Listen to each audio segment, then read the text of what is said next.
Okay. Good afternoon and welcome to the Office of Economic Development Business Information Session. My name is Margaret McGee and I'm the Business Services Manager. Business services assist entrepreneurs and business owners in starting and growing their business. We help in navigating through the different departments within city government to obtain permits and licenses. We also connect the business community with organizations that can provide technical assistance, incentives, resources, and other programs beneficial in operating a business.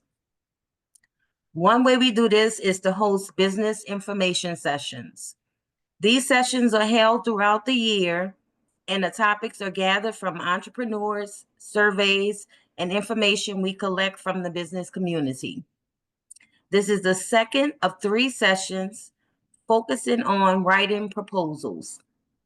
Today we have Ms. Joanne Lawrence, SBA Deputy District Director with many, many years of experience. She will share her expertise about writing a grant and loan proposal. To keep down distractions, attendees, please turn your videos off and mute your speakers. I ask that you place all questions in the chat box and she will answer them when she has the opportunity. All handouts provided will be shared within 24 to 48 hours after this meeting has concluded. So now I'll go ahead and turn it over to Ms. Joanne.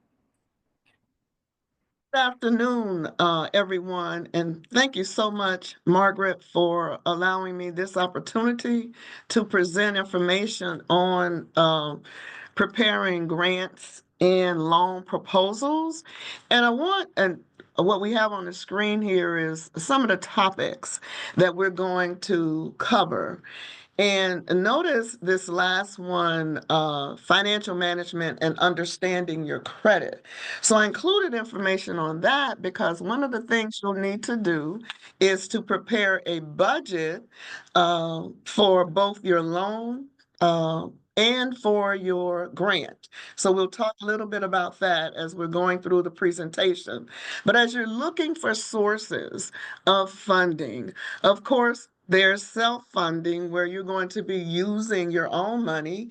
There's also investors, there are loans, as well as grants that may be available. Now, it is important to understand that when you're speaking about grants, it's not necessarily to start a business, but rather you will be offering a service to that particular customer. So, of course, when you're raising money, looking to raise money, we talked about yourself, your own personal savings. And that does not mean that you're going to delve into your savings and use all of your money to start this business. However, you will need to have, or to fund the business, but you will need to have some skin in the game, both if it's a loan or if it's a grant. So those grantors will want to know what is it that you're bringing to the table, or will you rely upon friends and relatives? If you're going to be looking at friends and relatives, make sure that you have an exit strategy for them to get out of your dream, because this is your dream. But also, is it going to be in the form of a loan, or will it be an investment? And also be able to clearly define what their role will be in your business. Of course, banks and credit unions, that's where SBA can come in and guarantee loans on your behalf. Venture capital firms, we're going to talk about that in more detail. Mentor-protege relationships. There are programs out there under SBA and under Department of Defense that have mentor-protege programs that allow your mentor to invest in your business in exchange for a percentage of ownership. And then, of course, grants. So when we're looking at venture capital firms, generally the venture capitalists will focus on high growth companies and high growth industries. So consider, that's one thing you want to consider before you approach a venture capitalist. What's going on in my industry? They will invest in return for equity rather than um, alone. They'll be looking for an interest in your company, an ownership interest. Generally, they will take higher risk if they're able to see that there's going to be a higher return on the money that they invest. Also, there's a longer investment horizon than traditional financing. So what does that mean? That means that that investor, as they see your business growing, may come back and want to invest more money in exchange for ownership as they see you are growing. Not all the time will you be able to get that funding if it's traditional funding. And then you may have to give up control and ownership in the company. And that may mean that you're going to allow them to have ownership in your company, but they want to have some say-so in your company as well. That's where that control comes in. So there's some homework that you need to do. So on the various websites, even on SBA's website, we have a link to investors and small business investment companies. That's going to include the angel investor, venture capital firms. But you want to make sure that in doing your homework, that you're lining yourself up with someone who's like-minded and is generally interested in seeing you succeed. I know that Dr. Holloway talked about developing the business plan, so they will want to see your business plan. They're going to go through a diligent review of your company. You want to do the same thing for this investor that with whom you may be speaking.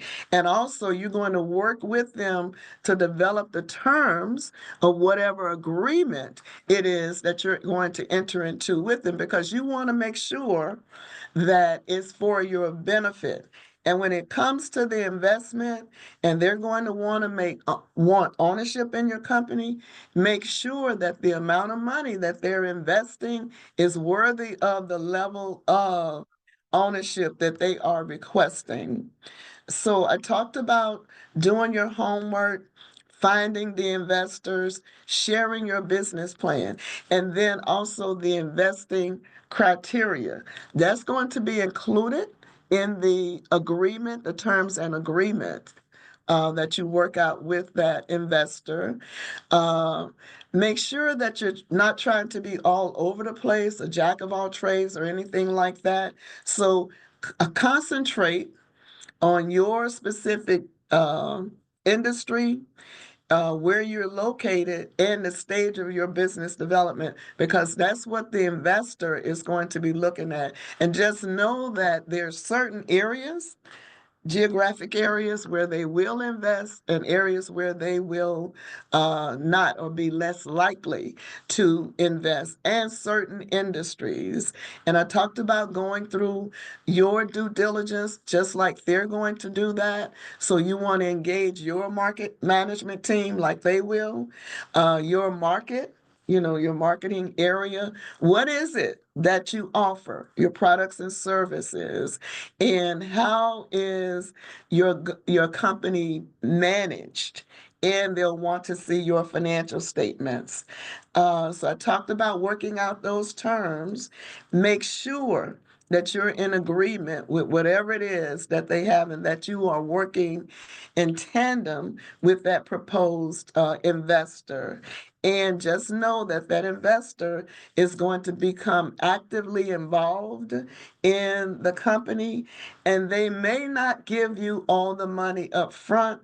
it's probably going to be in rounds, as they see how well you're doing. And then, of course, another source of funding is crowdfunding. And when you're looking at crowdfunding, of course, it's a way to raise money, but also remember that they are not investors and they're expecting something in return. What are you going to give them? Okay. So consider that. And if you are a low risk business owner, if you are someone that's not willing to give up ownership in your company, this may be a way for you to get funding. And if it is crowdfunding, there is no obligation to repay. We're going to talk about the loans, we're going to talk about the grants, but also I mentioned the angel investors, but I have here the links for our small business investment companies, those that we vetted. We're going to talk about the money that's available through the Small Business Innovative Research Program and the Small Business Technology Transfer Program, because those are also grant opportunities in exchange for your providing something. So these are the different types of business loans. Of course, secured and unsecured. Secured, you're actually providing some collateral. Unsecured, the loan is made on your signature. Those different kinds of lines of credit, like seasonal lines of credit, builders lines, um, construction lines of credit that are available to assist you. Owner-occupied real estate, if you're looking to purchase real estate. And as we look at, the grants, we'll see that they're actually capital funding support for owner-occupied real estate.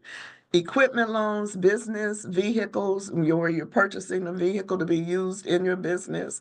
If you need inventory or working capital, and for investment property, that may be something that you're interested in.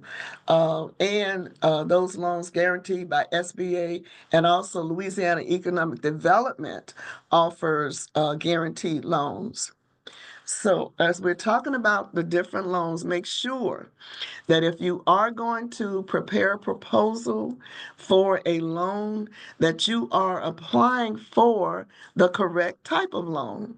So, of course, our short-term loans are those where you will be able to pay off that debt within a year. That's going to be those lines of credit, because generally a line of credit is renewed every year. Working capital loans to meet those immediate needs that you have, and accounts receivable loans where the lender is actually financing your receivables. And when it comes to receivables, please remember that anything over 90 days due is considered uncollectible. So generally, a lender will provide funding for accounts receivable up to 60 to 90 days. And then when you're looking for those fixed assets, that's where you are looking for a long-term loan. So like with an equipment loan, you'll be able to get a maturity on that loan generally for the useful life of that equipment. It may be 7 to 10 years or 10 to 15 years if it's heavy equipment. For vehicles, generally a loan for vehicles may be 5 to 7 years, depending upon what you use it for. Unless you're like me, I always tease and say I drive my car until the wheels fall off. So I have a car now that will be 17 years old in May, and it's still running, right? But it's useful life to me, but a lender is not going to look at that. as being the useful life. Real estate loans, both owner occupied and investment. So you'll be looking at a maturity of 20 to 25 years. Furniture and fixtures, generally that's going to have a maturity of 5 to 7 years. And then renovations and alterations, maybe 10 to 15 years. So make sure that you're applying for the right type of loan. You do not want to use a line of credit to purchase a vehicle or to purchase real estate. Nor do you want to use a credit card if you need working capital, because generally, when you use a credit card, you want to be able to pay that credit card off in 30 days. So when you start preparing to request funding, and you have an opportunity to present your package or to sit down with someone, make sure that you are prepared to make the best case possible for your business. So you need to know, how much do you need and why do you need this amount? You'll need to share your management team, and the management team will also include the owners that's involved with the business, because whomever it is that you have this discussion will want to know what's the experience and expertise of you as the owners, but also of your management team. And then, of course, a business plan. Prepare your financial statements. So if you're an existing business, you should be able to provide up to 3 years of financial statements, balance sheet, and profit and loss statements.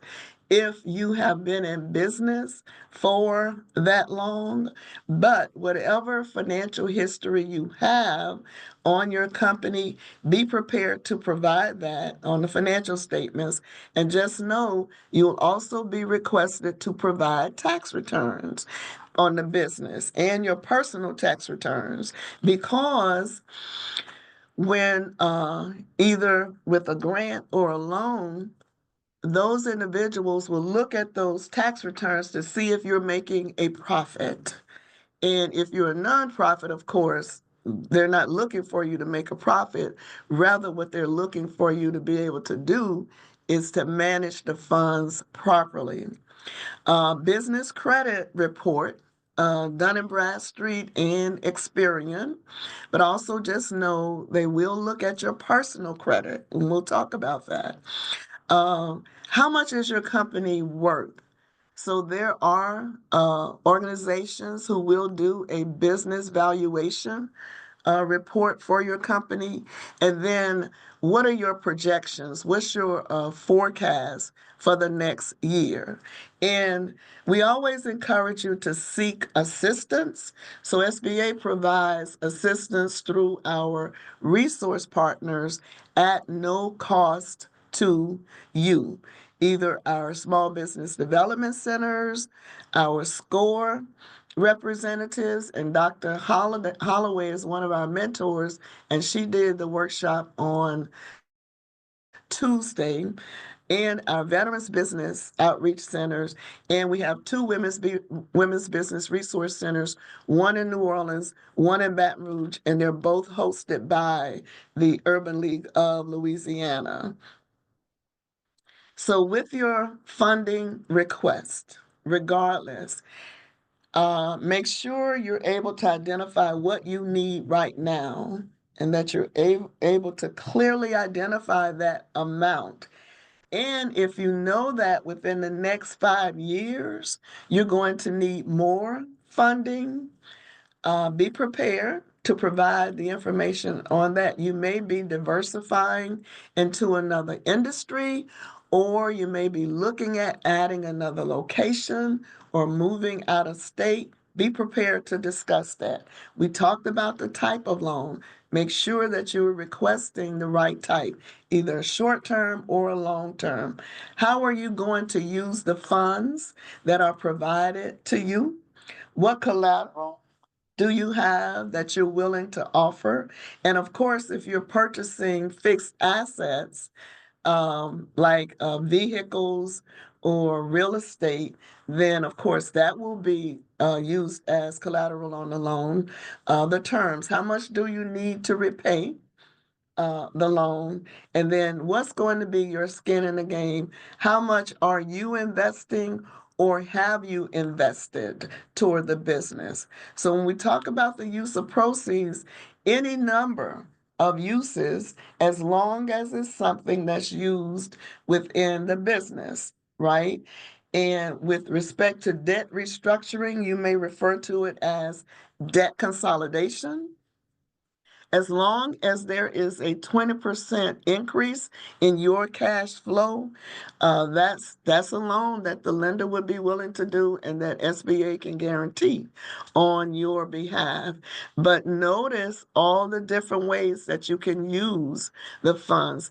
If you are proposing to purchase another building, a business rather, make sure you know what it is that you're getting. Notice this bit with this business buyout. I participated in a session where I had to speak on the 18th. And one of the things that was mentioned is that people follow people and not necessarily the business. So what we hear sometimes when someone is proposing to buy a business is, well, I'm buying the name. The name means nothing if that person who started that business and their name is attached to the name of that company. Once they're gone, then all the value that that name had is generally gone. So with your loan proposal, you're going to prepare a loan proposal narrative, a complete brief that will include the purpose of the loan. Why do you need it? What are you going to do with it? What's happening in your company? How is this going to help you and your company in its growth and development? What have you invested in the company already, or what are you proposing to invest? How are you going to use the funds? We talked about that.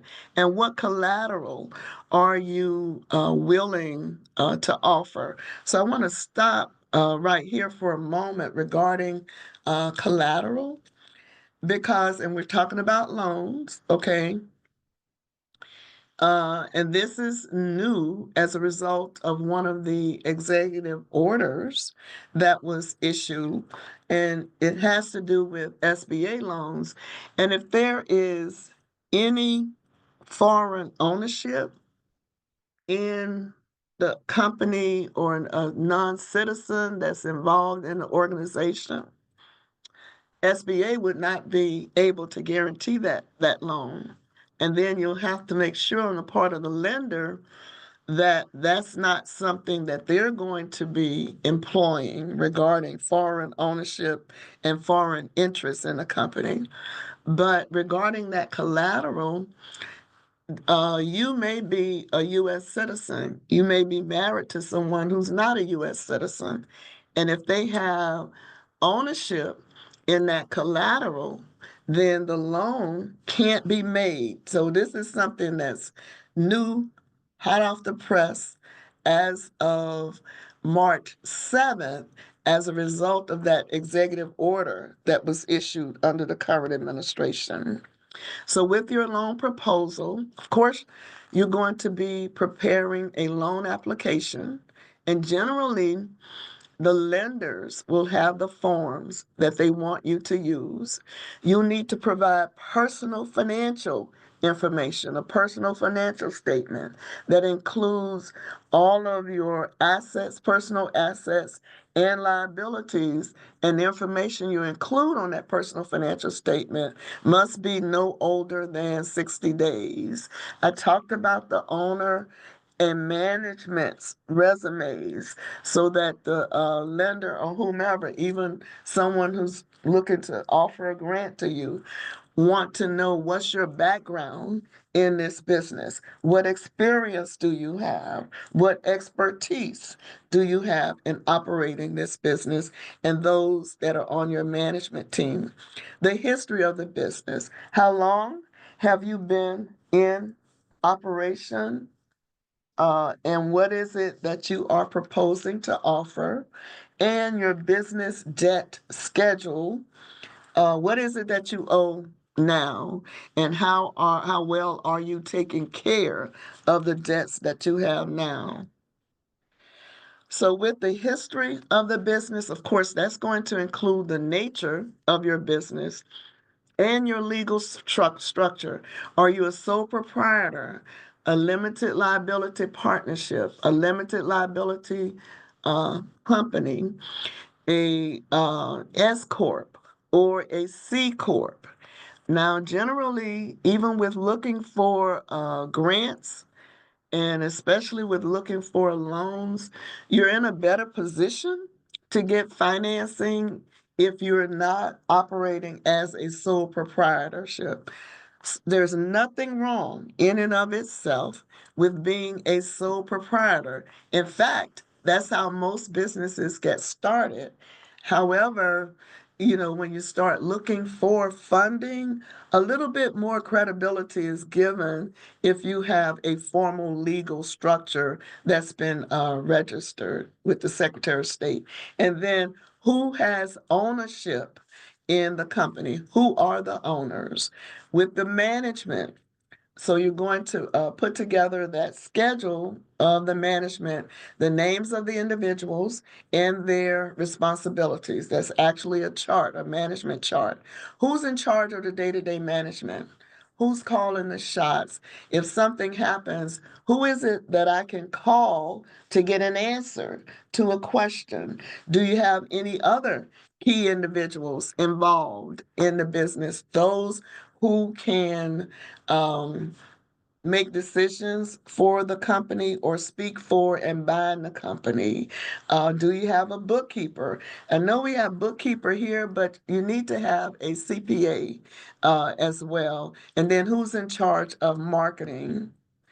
So these are the things that you'll need to take to the lender.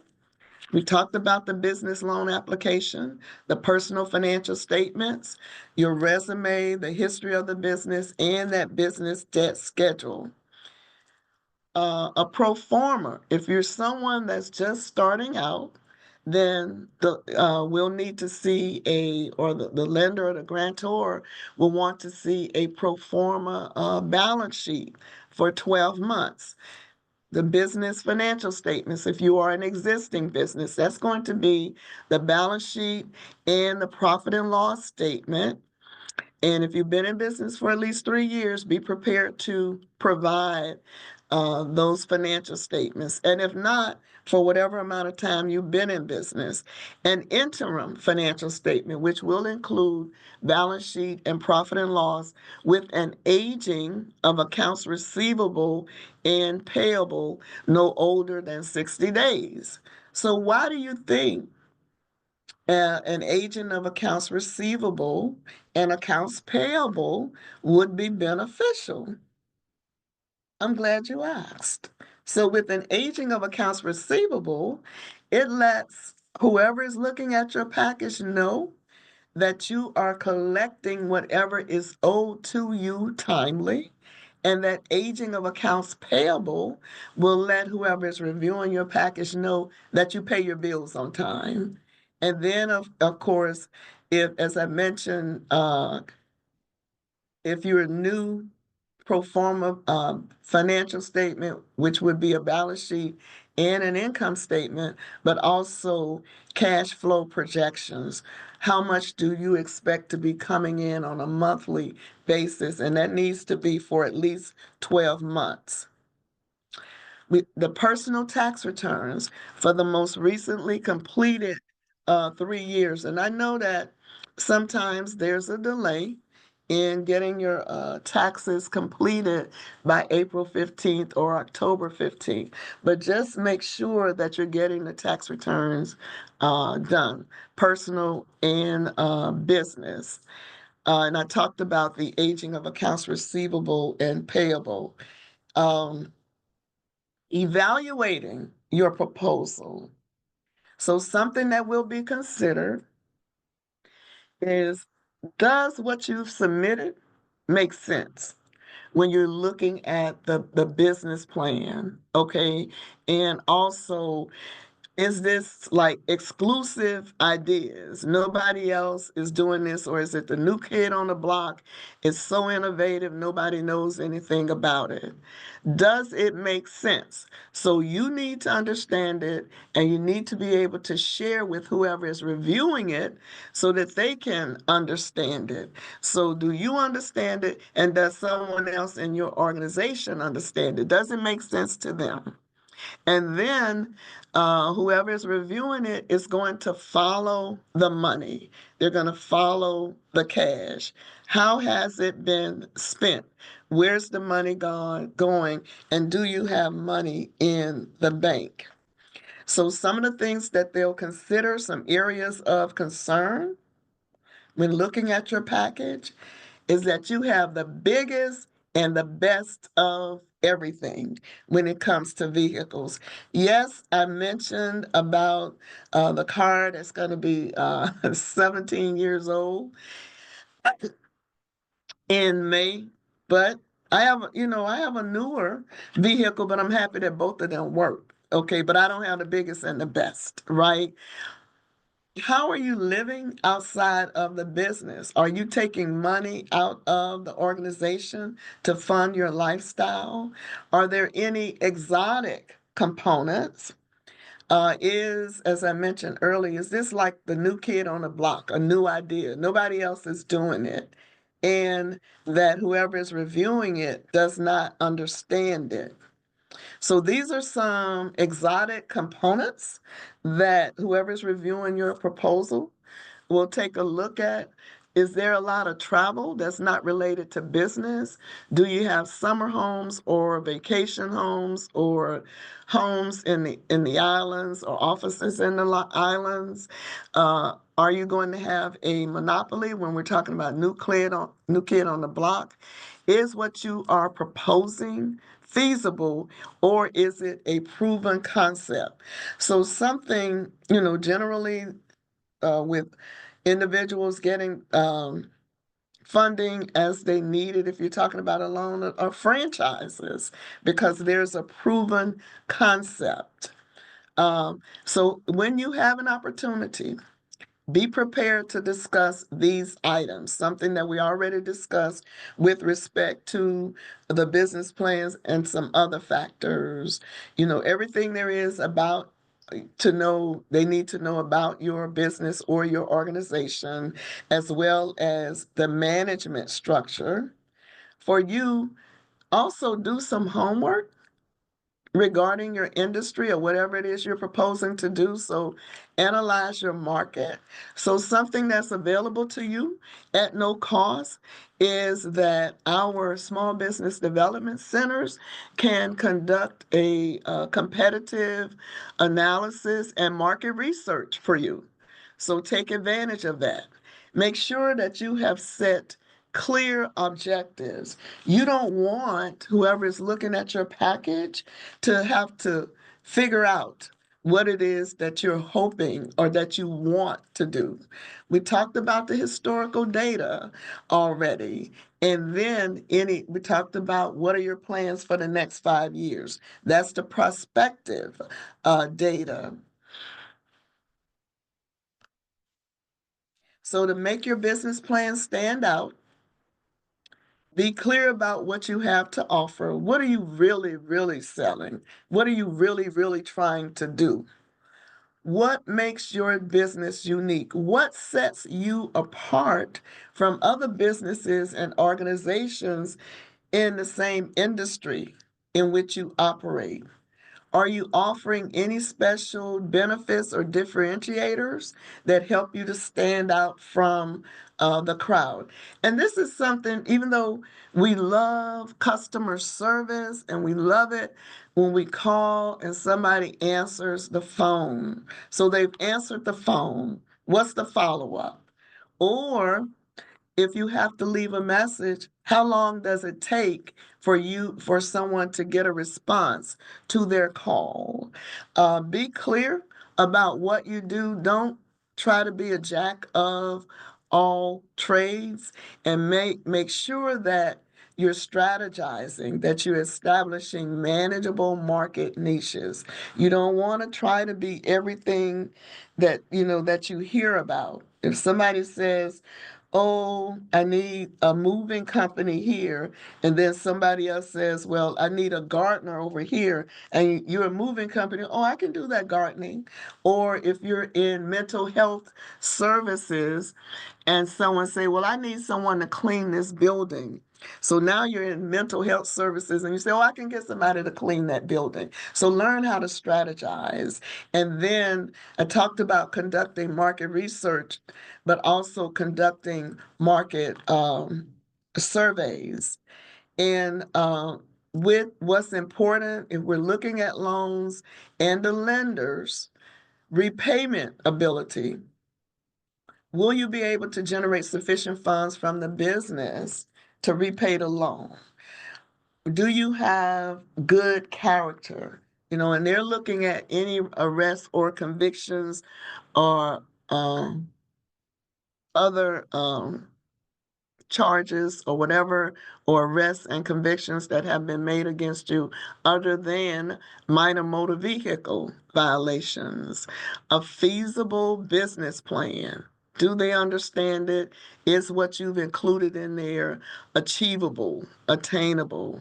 The management expertise. How committed are you to the success of this operation? And your commitment becomes even more important when we're talking about grants, because you're getting this money in.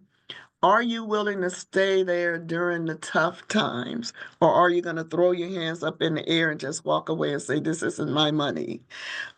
Will there be sufficient funds to successfully operate the business or organization? What's your skin in the game, and what collateral are you willing to offer? So before I go into the credit issues and then we get into writing the grant proposals, are there any questions, Margaret? I think I was the only one that put a question in there, and I basically just said, are financial statements available on the SBA's website? I mean, the format? Yes, the templates. We do have templates available on the SBA website. We do. Yeah. So if you go to starting a business, there's a lot rather it starts with financing a business, and then there are drop down menus for starting a business. And as you're looking at each of those drop down menus, it'll bring up templates that you can use for preparing the financial statements, and also even there are templates there for the business plan. Okay, nothing else? We'll continue. So we get a lot of questions about credit. And yes, even with loans and with grants, people want to know that you have good character, that you have a track record of paying your debts.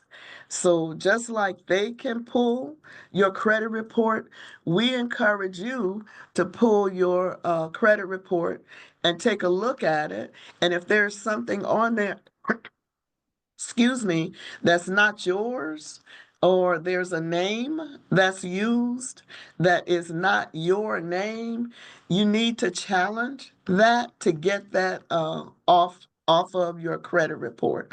So that character is going to give the overall impression of you, and also your ability to manage money, your background, and your expertise. So that's where requesting the historical financial documents, your resumes, to see what your experience is, and your credit report is going to come in. They'll use that those items to evaluate your character. And then with capacity, looking at if this is a loan, your ability to repay the loan, okay, but also if it's a grant, how well you manage the funding that you are getting. And if you, with the capacity, if you're getting enough funding to sustain your operation and continue to provide the services. The capital, of course, we're talking about money. That's what we're talking about. Either investment capital, loans, or grants, okay? But also it refers to what it is that you have to invest in the business. So generally, if you're speaking about a lender, they'll want to see between 10 and 30% of your total needs invested in the business. Collateral, of course, the security that's going to be offered, those assets that can be used to secure the loan, if we're talking about a loan. And of course, the lender will look first at that collateral that are business assets before they'll start looking at your personal residence. And then the conditions. What's the climate in the industry that you are operating? And then, of course, the conditions includes the purpose of the loan, what the interest rate are. I mentioned the industry trend. Is it up or is it down? Is your market saturated? That's why you want to get that market research and competitive analysis done as a free service from our Small Business Development Center. So this speaks about lender readiness, okay, but it also can be used to determine if you're ready to accept grant funding. So it deals with the 5 C's that we just talked about, but when we're looking at your credit, the stronger your credit is, the easier it is to get the funding that you need, and that'll determine where you need to go. So if things are kind of weak, it may be that you want to start with one of our resource partners, have them take a look at your package and provide some guidance on how to improve it, but also provide some guidance on what you can do to improve that credit position. So this is just a restatement of the things we already talked about, what you need to bring. And notice that financial statements and tax returns come up a lot. But and we talked about the use of proceeds, but also you want to prepare a project budget. And a budget is also something that you will need to include in your grant proposal. And we'll see that in just a moment when we get to the grants portion. So this is a sample of a budget analysis sheet that you can use, because this can be an essential tool in helping you to understand your personal finances as well as the business finances, and how your personal finances may be impacted by the business, or how the business may impact your personal financial condition. So I would encourage you, as you're looking for funding, to prepare that personal budget analysis to just see where you are. Make sure that you're not overloaded and that you are in a good position to take on additional debt. And if not debt, if it's a grant, that you're able to demonstrate to that person who's organization offering the grant that, hey, I'm managing my personal finances well. I can manage this money well. So in understanding credit, we get a question a lot. Well, I have business credit. Why do they look at my personal credit? And that's because you are the business. Okay, so just know, in addition to looking at what may be on Dun and Bradstreet or what may be on Experian, that they're also going to look at your personal credit. How well have you paid your bills? And if you know that there's something negative on there, be upfront about it and be able to share with whoever is reviewing that how you are taking care of that particular debt. Okay. There is a misconception that if something is charged off and it drops off of your credit report, that it just goes away forever. It does not. Okay, it's still there. There are reports that lenders and other organizations can get that deal with everything that you have ever had. One of the reports that's used is LexisNexis. It brings up everything, every debt you've ever had, and if anything has been charged off, it brings that up as well. And it being charged off doesn't mean that you no longer owe it. So that's why we encourage everyone to get in a payment plan and pay their debts, and make sure that you are start speaking to the creditor, because if it's turned over to a collection agency, the collection agency may talk to you and say, okay, well, we can take care of this. You pay us $200 a month, right? And we'll send the payments to the organization. And all they're sending is maybe $100, and they're keeping the other $100. And what happens is that they've negotiated this with that creditor, and the creditor says, okay, we'll take this. We've turned it over to you as this collection agency. So if you say you can get us back 5,000 of the 10,000 that's owed us, we'll accept that. But it does not remove the 5,000 that you owe. So that's why it's best to talk to the creditor. Sometimes if there's not historical data um, with a new business venture, then that means that the lender or whoever is looking at your application is going to rely more heavily on your personal credit. So these are the three credit reporting agencies that are used: Equifax, Experian, and TransUnion.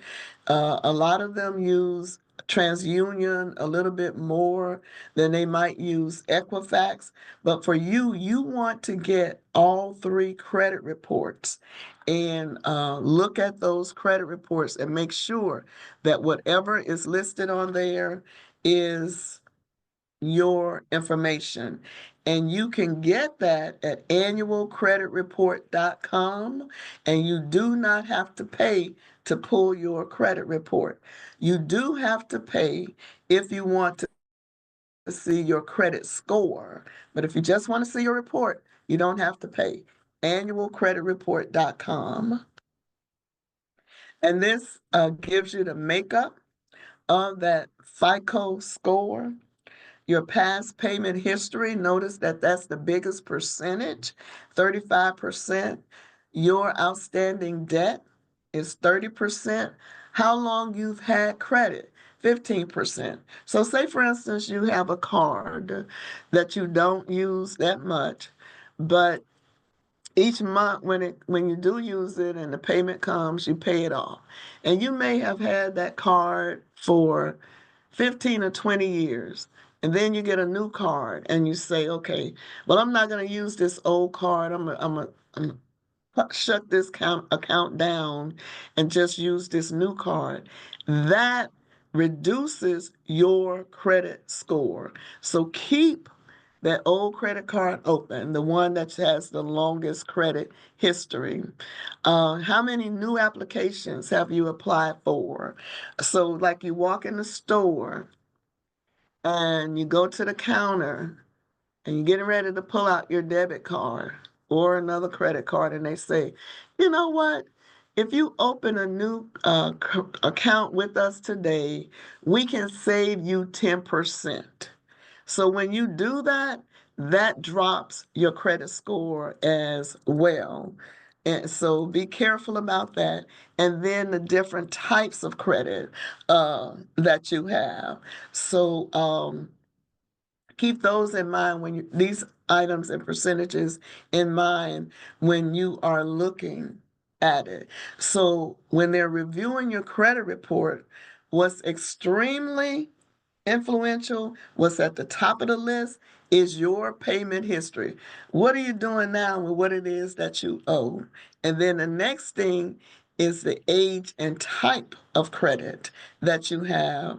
The percentage of the credit that you've used, generally you want to only use about 30% of whatever that credit is, how much you owe, the total balance is.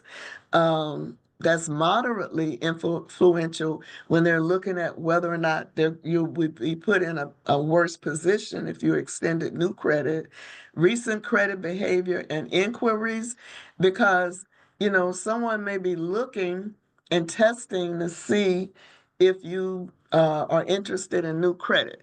So if you don't apply for that credit, that's called a soft inquiry. However, once you apply for that credit, it's no longer considered a soft inquiry, and then the available credit that you have. Um, so when you talk about good personal credit scores versus bad, of course, the farther you are to the right on this scale, the better off you are. And so with COVID, and we were trying to get money out to individuals, we would get people were being turned down. And when we actually were able to look at their credit score, it was like around 350 or 400 or something like that. And they would tell us that COVID is what caused their credit score to drop.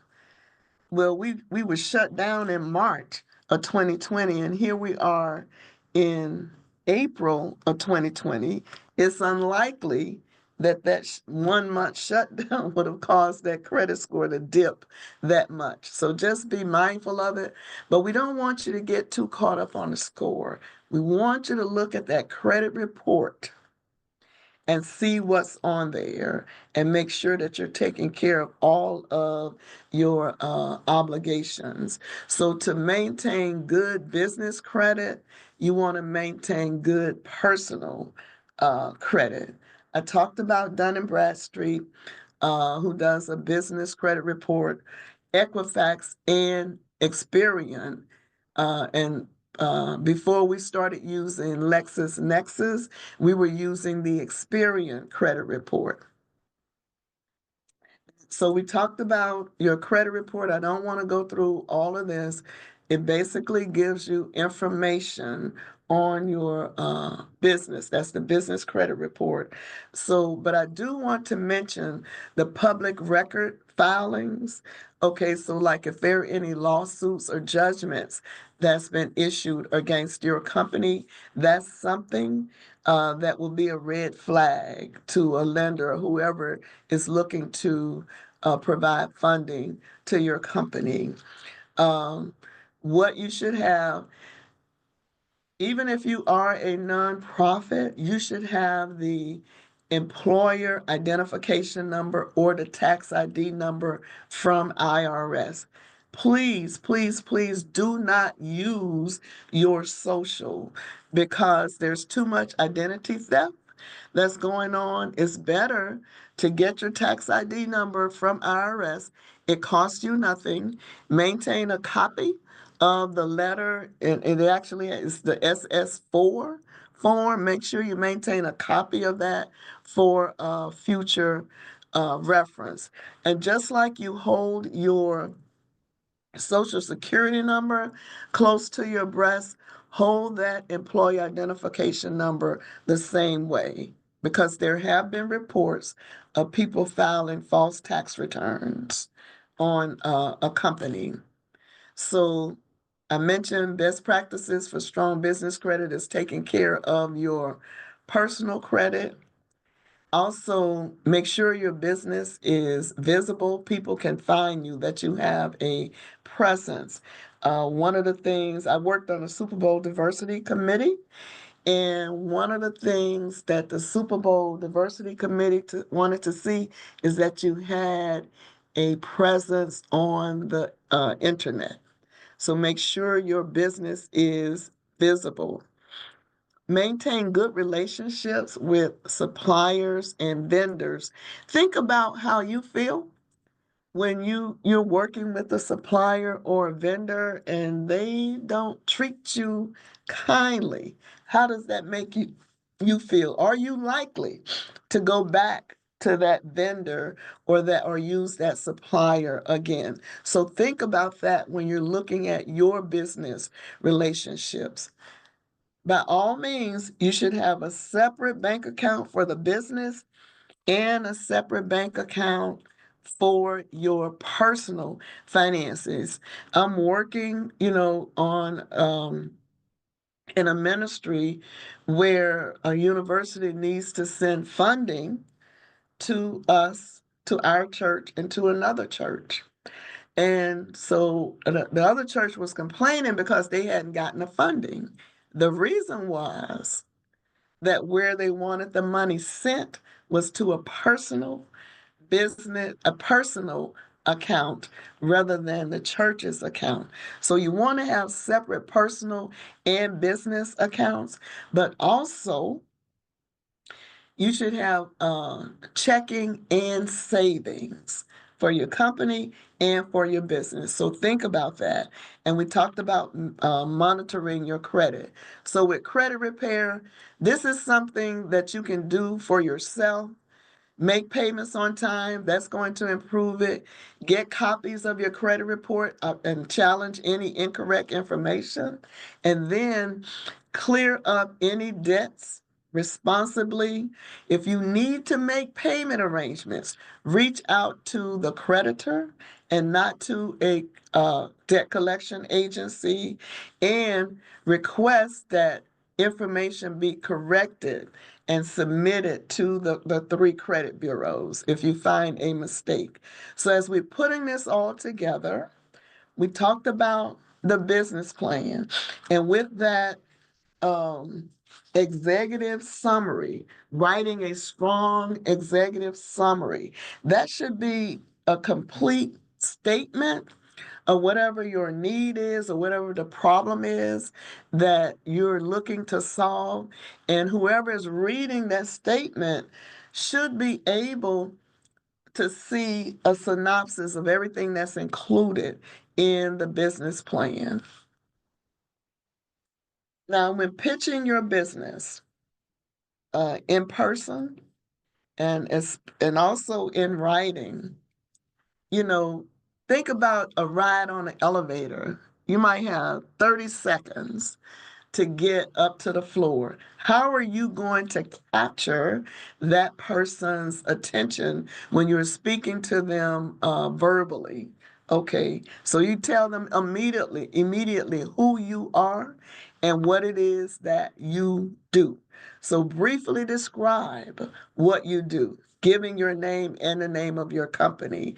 I cringe when we ask people to introduce themselves and their business owner or they represent an organization and all they say is their name and their title without giving the business name. What are you looking for? Okay, identify the problem and the solution. Okay, I am looking for $100,000, and this is how it's going to help me solve the problem that I just discussed with you. And just be prepared to discuss your financials with them. So this is just a sample of how you can make that initial verbal pitch. And as Margaret shared with you, you all are going to get a copy of these slides so you can change this and adjust it in any way that is going to be beneficial to you, keeping in mind those 30 seconds to get your pitch across. So I'll pause here before we go to grants. Are there any questions or comments before we go to grants? Okay, there's a question. She asked, are we able to obtain a LexisNexis report? You would have to have a license to do that. So I know like lenders and federal agencies can get it because they have licenses. I'm not sure if an individual can get it. Anything else? Any other questions? I don't know if those are comments. I see 15 in the chat. Are those just comments? Yeah, it's comments. And I also put some links like to the federal identification number. Hey, great. Yeah, I put some links in there. So that was the only question. All right. Well, thank you, Margaret. I appreciate that. So You're let's talk about grants. Okay. So when you think about a grant, think in this way. It's a way the government or organizations fund your ideas and projects to provide services and stimulate the economy. So generally, you're not going to see a grant to start a business. Rather, you'll see grants for providing some type of service, or there's a project on which you are working and you need funding to continue with those services or to complete that project. Also, keep in mind that because these are grants, that there will be additional reporting requirements. So we're going to talk about all of that in these last 26 minutes that I have. Okay, so first thing, understand the grant proposal research. Process. I talked about doing research for your business and conducting a marketing research and market analysis. This research is where you are going to identify potential funders, and once you identify them, make sure that you are thoroughly reviewing their guidelines, because you do not want your grant proposal dismissed or declined because you did not follow their guidelines.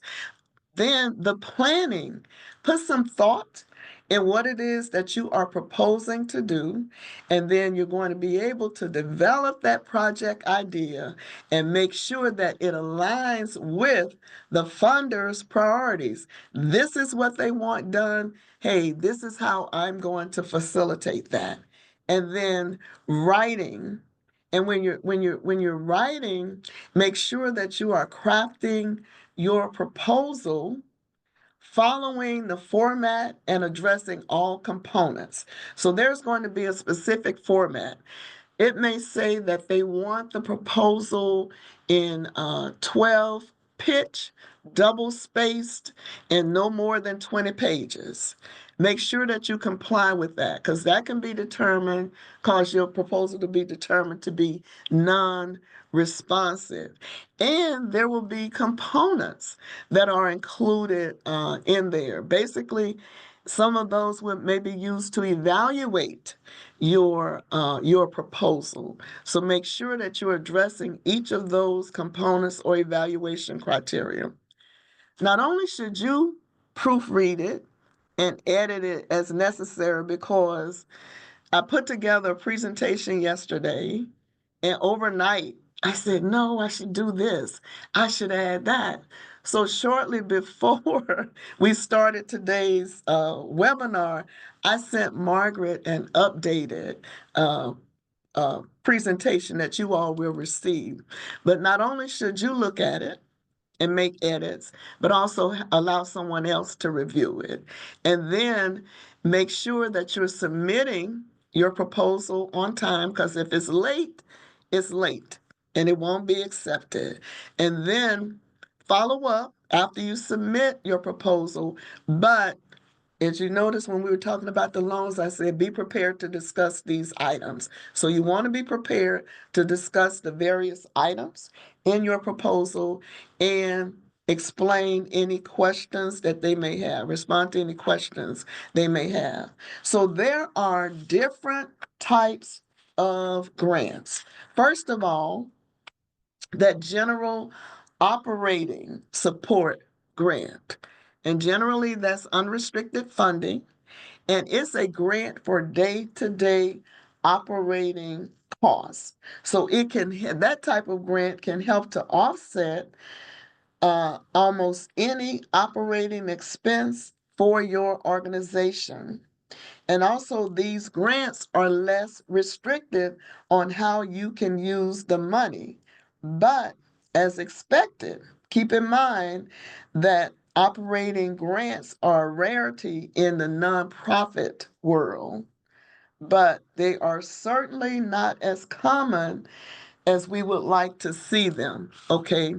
I talked about the capital support grant. Okay, so this is generally for most commonly given for specific capital campaigns. So that it may be something for building construction, property acquisition, or other items, other similar campaigns. But only established organizations are usually encouraged to apply for capital funding. So this is not something that's set up for those who are just starting out. And when you're writing your proposal, your grant proposal, you need to make sure that you convey the intention that the use of this support involves a plan to accomplish more than just build or renovate a building.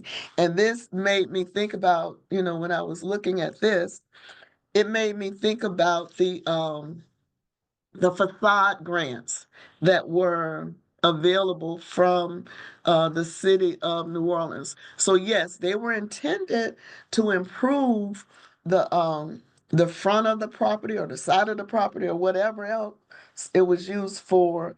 But how did it help in other areas or improve your ability to get additional business? And then we have the program development grants, and this is more restricted funding, and that provides funding for a particular purpose or project. So as we look at those are some of the grants that you will see on SBA's website and also on the grants.gov website. And this is a snapshot of the grants.gov website where you're able to learn about the grants that are available, because you can search those grants and you can search those agencies. The guidance is there on how to apply. The grantors, and we're going to look at a list of those grantors shortly. The forms, because on the federal side, there are specific forms that you have to complete, and you have to upload your completed grant proposal to grants.gov, and then the grant making agencies. I recall that when we rebid our Small Business Development Center contract a few years ago, that one of the universities uploaded their proposal to the wrong link. So it didn't even show up on SBA's desk. So make sure that as you're responding to these grant making agencies, well, U.S. Agency for International Development is one of the grant-making agencies, but we know that they're under attack now.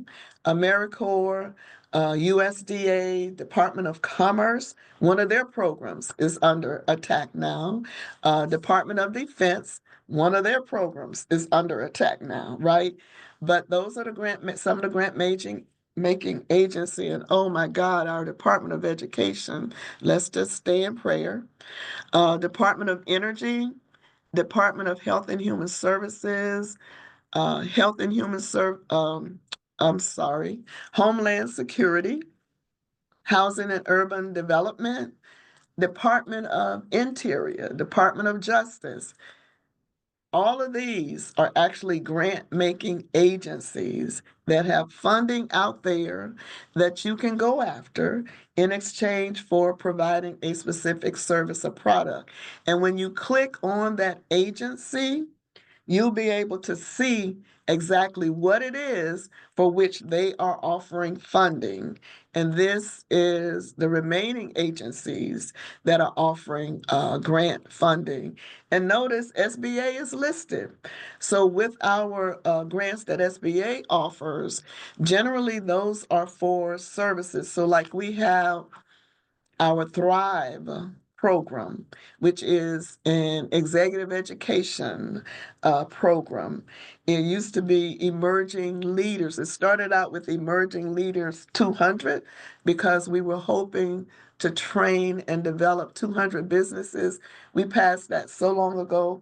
So now we have Thrive that is continuing with that growth and development and providing business development assistance services and technical assistance. We also have a grant for our Section 8A Business Development Program, where we awarded a few years ago 4 different grants to 4 different small businesses who are actually providing training and development assistance to our Section 8A portfolio. We have the grant for, of course, the Women's Business Resource Center, the SBDC, and our Veterans Business Outreach Center. But from time to time, depending upon an initiative that has been given to SBA, you see other grants that are posted to provide different types of services. So when we're looking at the pre-award phase, this is where the agency is actually developing their funding program based upon their mission and any congressional initiatives that they get, like we get, right? And then they're going on and preparing that grant proposal request that's going to be posted on grants.gov. And then with the pre-award, of course, we're encouraging you to consider applying for those grants. And you know what? If you turn down for one, you can request a debriefing, but you can also reapply the next time that cycle comes up. Make sure that you are completing the application form, that grant application form that you can download from grants.gov, and you can save it to your documents so that you can go back and review it before submitting it on the platform. But it's very specific about what needs to be included. A checklist. Make sure you're familiarizing yourself with the overall grants life cycle. When you look at that grant opportunity, determine if you're actually eligible for it. Make sure that you're identifying what's the right type of funding for you. Um, learn about the different reporting requirements that you have to make, with which you need to comply.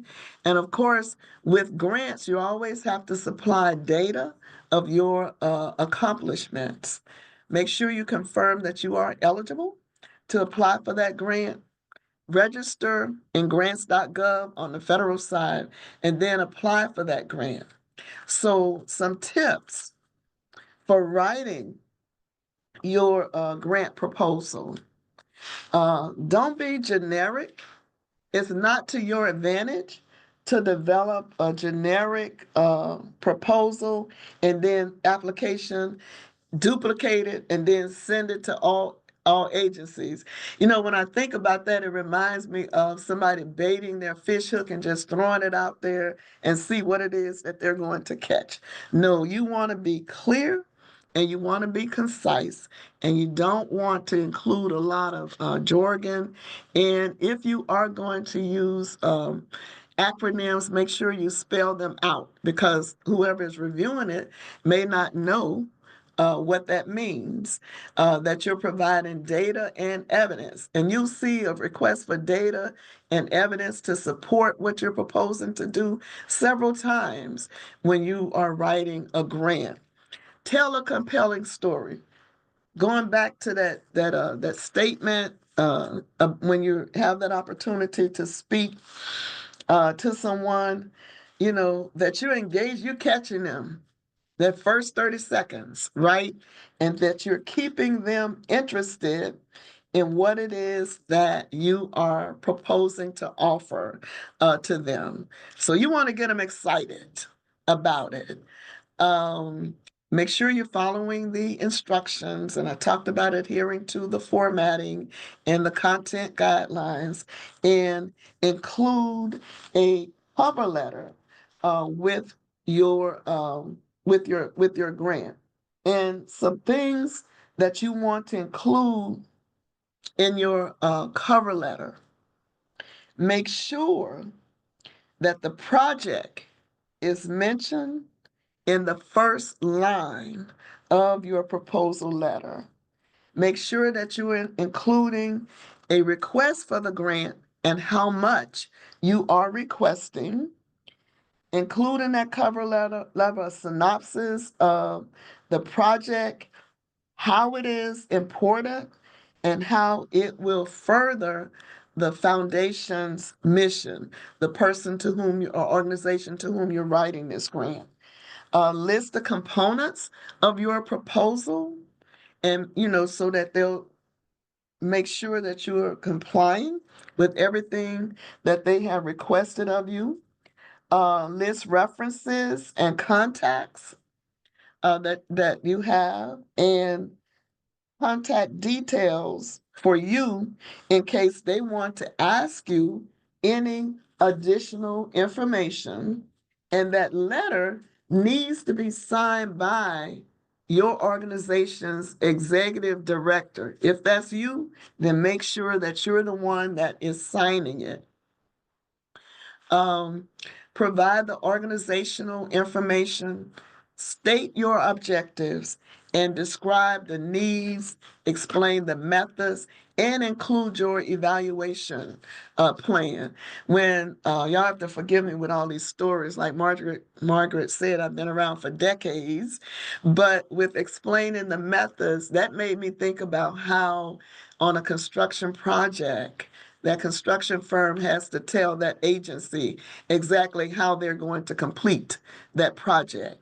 And then start with a strong introduction where you're going to highlight that project's purpose and the urgency of it, because you want them to look at your grant proposal right away and not sit it on the shelf. If, as I mentioned, if your proposal is rejected, see if you can get a debriefing to find out why, okay? And then reapply. And we talked about proofreading and editing it and letting somebody else look at it. We already talked about the cover letter, the executive summary. I mentioned that briefly earlier. So that is a concise overview of your entire proposal. And in that executive summary, you want to include a brief statement of the problem or need, a concise explanation of your proposed solution, a short overview of your organization's qualifications. And in doing that overview, highlight your strengths. Highlight what it is that you've done for other organizations, and how that has improved that organization or other organizations. Make sure that you're clearly stating how much you are requesting, and that you are giving a summary of the expected outcomes and impacts. So just like with writing your executive summary for a business plan, you should write this last after you've completed the rest of your proposal, because that's going to enable you to ensure that you capture all the key components of the proposal and that you capture them accurately. The statement of need. Okay, what's the problem that you're addressing? You're clearly articulating that and how you are going to address it. Have you ever heard someone say, if you come to me with a problem, come to me with a solution? That's what you're going to be doing. Detailed explanation of your proposed solution. We mentioned that. And your goals. Are they specific? Are they attainable? Are they measurable? Okay. Are they reasonable? Think about that when you're putting your proposal together and identifying your goals and objectives. Um, Another key component, of course, the methodology. How are you going to implement the project? How are you going to evaluate your own self and your company? Okay, and to measure success. What does success look like for you? And what is the impact going to be? A budget, we talked about that, the detailed breakdown of the project costs. And something I would like to mention is if there is someone else within your community that you know is doing something like this or doing something similar, is there a way for the two of you to work together? There may be or there may not be, but sometimes if an organization is already funding a project doing the same thing that you're doing, there may be a reluctance on funding another project in the immediate geographic area. And that's where you get an opportunity to say, this is what sets me apart. These are my differentiators. We talked about your organizational background, the management team, the experience, the resumes, and all of that. But the organization's capacity and qualifications to fulfill this additional work that you're going after. And then in the conclusion, you want to make sure that you're reinforcing the key points and what is going to be your call to action. What do you want them to do? Of course, approve this grant for you. The budget tips, we talked about that. Make sure you're being as detailed as possible and that you are following all of their guidelines and that you've not overlooked anything in terms of personnel and resources that you need. Make sure that those costs are justifiable and directly related to the project. So don't include costs from another project in this new budget proposal. With the direct costs, that's going to be the salaries, materials, in any equipment or any inventory that you're going to need. And of course, your indirect costs are your overhead items. And then if you can, show other funding sources or in-kind contributions to demonstrate broader support. So the one thing you do not want to do is to consistently wait on grants to keep your organization going. Okay, because the grant funding comes in cycles, just like when we talked about the investment from angel investors or the SBICs, small business investment companies. It comes in cycles. They're not going to give you all the money at one time. So you need to have another source of income to sustain the operation. So these are some common mistakes to avoid. Failing to follow instructions precisely. Just read what it is that they want you to do. And always, when we're talking about a proposal, read it again, reread it, and reread it again. We talked about not submitting a generic proposal. Make sure that yours is tailored tailored to that specific funder, overlooking the importance of that executive summary that you're going to write last after you have put your proposal together. You need to make sure that your budget is justified. So presenting an unrealistic or poorly justified budget can result in your proposal being denied.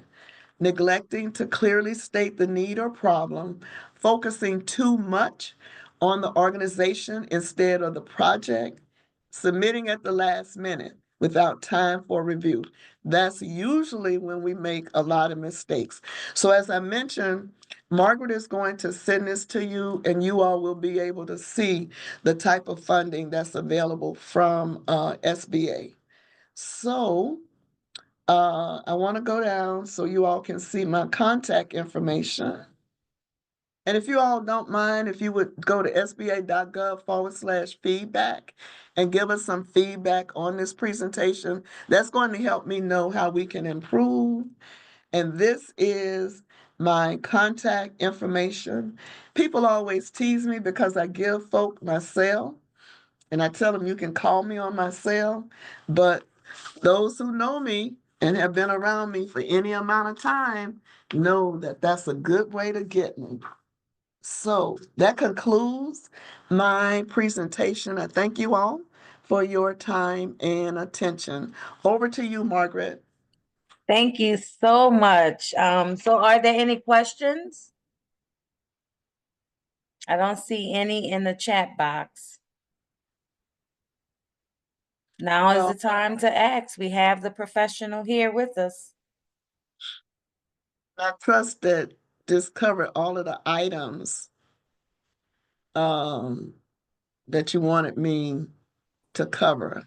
Yes, very thorough. Okay, you did a good job in putting the links in here. I'm taking a look at them now. Yes. So if there's no more questions, I want to thank Ms. Joanne for taking time out to be with us today and you all for joining. Within 5 to 10 business days, this session will be added to the Office of Economic Development YouTube channel. Our next session is Tuesday, March the 25th, and our guest speaker of the day will be Ms. Colleen Broussard Perry. She's with ULL, University of Lafayette in Louisiana, the Apex Accelerator Program. She'll cover solicited and unsolicited proposals. Please check your emails for reminders, and I hope you all can join us again the next time. Thank you again, Ms. Joanne, and everyone have a great day. Thank you so much, Margaret. Y'all have a wonderful day. Thank you.